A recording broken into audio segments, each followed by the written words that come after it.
We believe that the euro is a project of the century. So nobody would take the gamble to jeopardize it just for 0.5% of the Greek GDP, which is 900 million.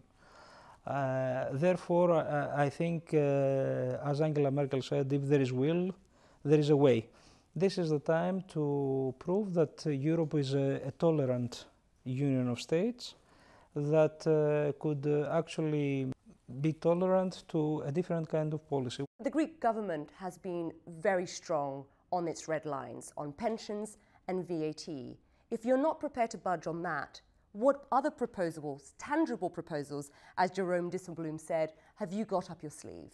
Besides VAT and pensions, we have proposed parametric measures of enhancing tax revenues, parametric that you can actually find and put an exact figure on them, of 2% of GDP. So we have a disagreement with the institutions of what is the starting point of the economy and our fiscal surplus, primary fiscal surplus for 2016.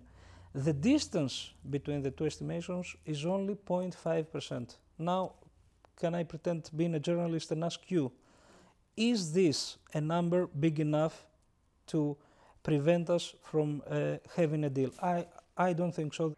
Minister, I've covered the Greek crisis for some time. I was here for the elections, and so I've heard a lot of crisis talk during this time. But what I've sensed in the last few days speaking to people is that people are exhausted and they are nervous that come Monday there will be no deal. What are you telling the Greek people? How are you calming their nerves? I don't think that anybody should worry, and nobody should put fuel on the machine of these kind of terrible scenarios.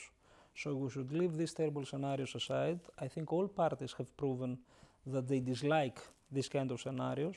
Nobody can put a price on the event of not concluding.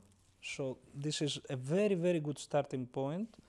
And this is what makes both sides being honest and explain even differences and learn to live with the differences, because this is what Europe is all about. But the reality is that we have seen in the last few days a lot of money being taken out, reports of 2 billion or 3 billion. How concerned are you about the money that's being withdrawn from Greek banks? Of course we are concerned. Of course we don't like this phenomenon, but you have to attribute this behavior of the people that have got their money in the banks to the fact that there is somehow some negative publicity around the issue.